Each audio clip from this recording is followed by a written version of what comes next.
భాషతో మాట్లాడువాడు దేవునితో ముఖాముఖిగా మాట్లాడుతున్నారు.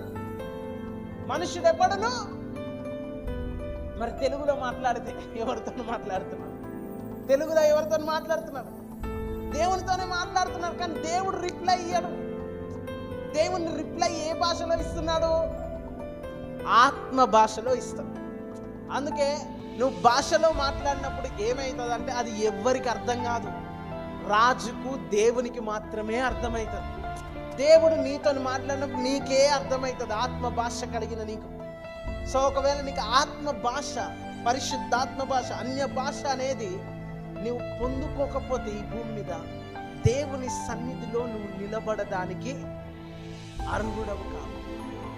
ఎందుకు కాదో కూడా చెప్తాను. యేసు ప్రభు చెప్తున్నాడు, ఆత్మ వలన జన్మించితేనే కానీ వాడు నా రాజ్యంలోకి నిశ్చయముగా